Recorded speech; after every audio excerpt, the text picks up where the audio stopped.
Hi there, welcome to Prime Sports with me, Razak Busbout. Tonight, for the first time ever, teams from both WAFU A and WAFU B will compete in a unified under-20 tournament slated for June 15 to 30th here in Accra, Ghana. The tournament will feature some 16 countries of the West African sub-region, and we have more for you in this report.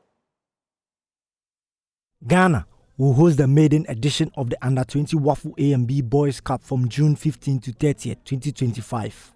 The tournament follows the successful organization of the CAF African Schools Football Championship in April and will see 16 African nations competing for the regional glory. Participating countries include Cape Verde, the Gambia, Guinea-Bissau, Mali, Guinea, Liberia, Mauritania, Senegal, Sierra Leone, Benin, Burkina Faso, Cote d'Ivoire, Niger, Nigeria, Togo, and host nation, Ghana. This marks the first time both WAFU zones will combine for the U20 tournament, replacing the previously separate qualifiers for the CAF Under-20 African Cup of Nations. Group stage matches will be held at the Ghanaman Soccer Center of Excellence in Pram Pram, with the final set for the University of Ghana Stadium in Accra. The tournament is aimed at strengthening youth football development and providing more competitive opportunities across the region. For Joy Sports, Joseph Ayinga Walter. The Under-20 team will be looking to improve on their disappointing campaign at the AFCON with that tournament. But the Ghana Football Association has also fined Nations FC forward Emmanuel Arnault some 500 Ghana cedis for misconduct after he celebrated a goal by unveiling a religious message during a Ghana Premier League fixture against Asante Kotoko. Now, Emmanuel Arnault, who found the net in the high-profile clash, removed his shirt to reveal an undershirt with the inscription, "I belong to Jesus." The gesture, though applauded by some fans, was deemed a violation of the league's regulations by the FA's disciplinary committee. In a statement released earlier this week, the FA said the player was found guilty of displaying a religious message on his undergarment after removing his shirt in celebration. While recognizing the personal sentiment behind such acts, the FA reiterated that players are barred from displaying religious political messages during matches. The regulations are in place to ensure neutrality and consistency across all league fixtures. Now, the disciplinary committee also issued a strong warning to Arnault, cautioning that repeat offences could lead to more severe penalties, including suspension.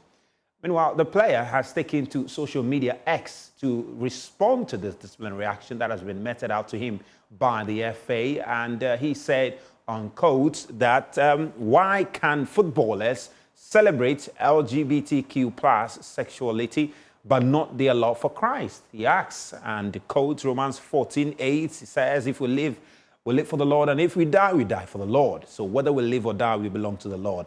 And he ends it with, it's the kingdom's work on the pitch. This very incident has sparked some debate among many football enthusiasts about the need for free speech for players and many other issues relating to this. But exactly which law did Emmanuel Arnault break? And it's in this handbook by the football organizing body, which spells out several rules relating to how players ought to conduct themselves, how teams ought to conduct themselves. And among the rules is Law 4.5 relating to equipment and what needs to be on the jerseys that players wear. This is what the rule says. The rule says that equipment must not have any political, religious, or personal slogans, statements, or images. It continues by saying players must not reveal undergarments that show political, religious, personal slogans, statements, or images, or advertising other than the manufacturer's logo. And it says strongly that for any offense, the player or the team will be sanctioned by the competition organizer, National Football Association, or by FIFA. So this was the rule says, and this is the rule that Emmanuel Arnault has violated by that very act, for which reason the Ghana Football Association decided to issue that sanction on him. Now, joining me on Zoom is sports analyst Michael Akumia, and he's been part of the conversation, the debates surrounding this very issue, and also lawyer Emmanuel Ejako-Minta for some quick thoughts on this very developing incident within the football community. Let me start with Emmanuel Ejako-Minta. I mean, you're a lawyer, And there is always the talk about freedom of speech and the need to allow people to express themselves. And you see the response that Emmanuel Amo, made in his Twitter comment that if things like homosexuality, people are allowed to express it on the field, then why should their fate be, hindered? I mean, what's your take on all of this? Is it a sound argument to say that this is in breach of his freedom of speech, even though it's a rule within the FIFA's regulations? Hello, and thank you very much for having me. I think that, as the player has said, a very valid argument has been made. I mean, for some time now. I think going back to last year, even in the English Premier League, we remember the incident with Guehi when he had "I love you, Jesus" on his armband. When it comes to freedom of speech, especially in football, unfortunately, it's not only guided by the principles of law, but it's also guided by some form of soft power in terms of politics. So somebody might argue that, yes, because the LGBTQ is politically motivated, you are more inclined to accept it and not to accept it. Unfortunately, when we look at the rules, I think, like you read, IFA Group 4 is very clear. It talks about you not displaying messages that portray religious sentiments and political sentiment. Unfortunately, especially in situations like this, questions of religious sentiments are very specific. I mean, there's no ambiguity as to what is religious. If somebody has on his jersey or in his undergarment, I love Jesus, or I love Muhammad, I love Allah, we have an understanding of what the person is trying to preach. And even if you read the IFA rules, the rules will even state that when it comes to things being political, it's not so clear what is political. And that is where you have situations where even FIFA Pro's own Say No to Racism campaign, some can even say it's political, but it's also speaking for a minority. When you look at, like, the example you stated, the LGBTQ, some might say it's political, but it's also speaking for a minority. So unfortunately, when it comes to political connotations, the law is not so clear on it as much as religion, because once, I mean, somebody shows, like we have here, Kaka, we all have an understanding that he is trying to propagate, he's talking about Jesus, his love for Jesus. So the conversation is quite dicey. And I think if we look at the law, we will say that, yes, you did violate the law. But as to whether the law is right or wrong, I feel that's a very wide conversation that will even go beyond the legal scope of what lawyers might even think of arguing. So on the basis of IFA Law 4, and I think, like Cody Gakpo was also cautioned, I think about 2 weeks ago, the FA is right on the rules that they made. As to whether or not it trumps people's freedom of speech, that's a very wide conversation that, even if we want to have it now, I don't think we'll be able to exhaust it, because there are a lot of varying views involved. Yeah. Interesting. Let me bring Michael Akumia now. Michael, I mean, you're a sports analyst. You follow the Ghana Premier League very closely. One will wonder that Emmanuel Ano, I mean, is free to express his faith, is free to believe what he wants to believe. Instead of trying to fight this religious battle, so-called, he should be focusing on his football career and, just play football and avoid some of these controversy. Where do you stand on that? Do you think he's just being distracted? He's just distracting himself with all of this controversy? A very good evening. I think, first of all, there's a lot of education that needs to be done when it comes to our players in terms of understanding the law and how it works. Rules are rules. And definitely when you break it, you are going to actually face the consequences of breaking the law. Now, there are two things we can have about this particular situation that has gone on with Emmanuel Ano. One, what does the law say? And number two, the context of the application of the law, which has to do with how he was sanctioned. Because if you read the law, there is no specific sanction that is attached to breaking such a rule. So it is up to the federation to decide what to do or the method to apply when it comes to sanctioning the player, which I personally feel that it was really harsh for Emmanuel Arnold. I'm not saying he has not broken the law. He has done that. But I think sanctioning him for such an amount was literally harsh. And I think that was the first time he has actually committed such kind of an error. And I think he needs to also understand what the laws are, the football that is actually playing over here, a broad understanding of what it entails, what you are supposed to do and what you are not supposed to do. I think most of our Ghanaian Premier League players are quite ignorant of some of the things that the law speaks about. That is why they do a lot of things during Premier League games. They get sanctioned after the games. Even some of our coaches try going through the same tangent and they face the consequences at the end of the day. I have no problem with sanctioning him, but I have a problem with the context of the application of the sanction that they gave to him, especially giving him 500 cedis. It could have taken like a warning or something of that. So looking at how Kodigapo's situation played out in the English Premier League, they cautioned him. This is the first time. So you caution him.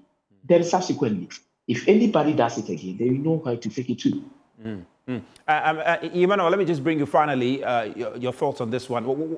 For players who still have reservations about this law, what opportunity is there for them to have some of these concerns addressed? What can they do to have it addressed? I think they can channel their concerns to the FA. The FA makes the rules for the game.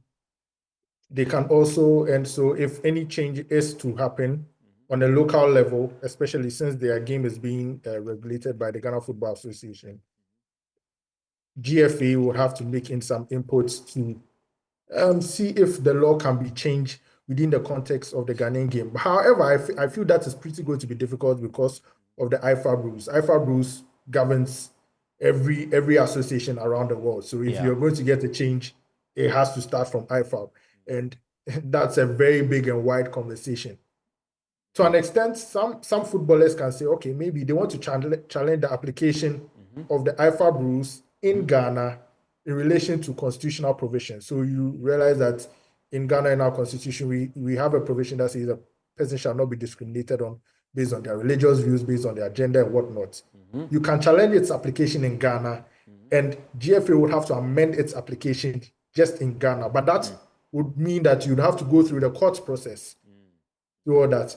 But if they want an amendment to be done, I don't think GFA on its own will even have the willpower to even make that change, because the rules are coming from way up. It's coming from the top office. So if there's no change in the top office, there's likely not going to be any change down here in Ghana. Interesting.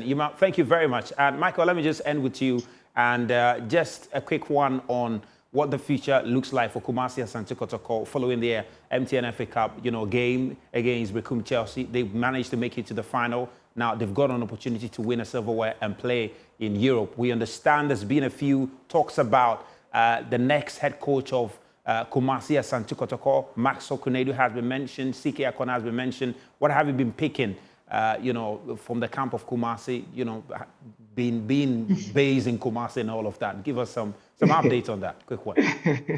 Musba, I think Kotoko has actually picking up the choice to win the FA Cup, looking at the current form of the team in the Ghana Premier League. They actually believe that either Nations FC or Gold Stars would have to slip, with even Heart of Lions also in contention for the league title. So their main focus is on the FA Cup to try and win it and represent Ghana in the CAF Confederations Cup. And I think it is quite clear with every single interview that coach Abdul Karim Zito has granted as the acting head coach of Kumasi Asante Kotoko. In choosing who becomes the next coach of Kumasi Asante Kotoko is becoming one particular topic that is one way or the other a little bit confusing due to the choices of the leaders of the club. I've picked up one or two intel about the choices they want to make. You understand that the supporters have actually met Maso Okunedu on several occasions to express their interest in having him as their head coach going into next season, where the supporters actually feel that he pays a certain amount as a contribution for Kumasi Asante Kotoko's contribution that they make online, a lot of Fabu sensors. So they believe that he has an opportunity to be at the club. He's a fan of the club. He supports the club. He has coached the club. He has played for the club. So he's supposed to be the man to coach the club. On the other hand side, Kwesi Appiah thinks differently, that this is the time Kumasi Asante Kotoko should go for a foreign coach or bring in someone from Germany or Italy. I can tell you from the intel I've picked that the German coach even came to Ghana. So there were 1 or 2 discussions that were held, but unfortunately it could not end as to how they wanted it. And at the same time, you look at Coach Kwesi Appiah, who picked up the phone to call Coach Samuel Boadu to have 1 or 2 discussions with him about coaching Kumasi Asante Kotoko. And the supporters stood up and said, no, we don't want Samuel Boadu. There's no way Samuel Boadu is going to coach Kumasi Asante Kotoko. So it's a little bit of power play here and there. But don't rule out if Karim Zito becomes the main coach of Kumasi Asante Kotoko. Don't rule it out. We are mentioning Samuel Boadu, we are mentioning Master Okwedu, we are mentioning foreign coaches here and there. But if all things does not come to a peaceful stand at the end of the season as to the kind of person they want to choose as the head coach, I think Karim Zito will be the main choice to carry on as the head coach for Kumasi Asante Kotoko. Michael, thank you very much. Really appreciate your time this evening. And Emmanuel, also, thank you very much for joining us. But let's turn attention to a really exciting semi-final in the Italian Open. And that's all we have for you on Prime Sports tonight. For me, Razak was about. We'll be back same time tomorrow. We have more stories for you on myjoyonline.com. Up next is PM Express. Please do stay.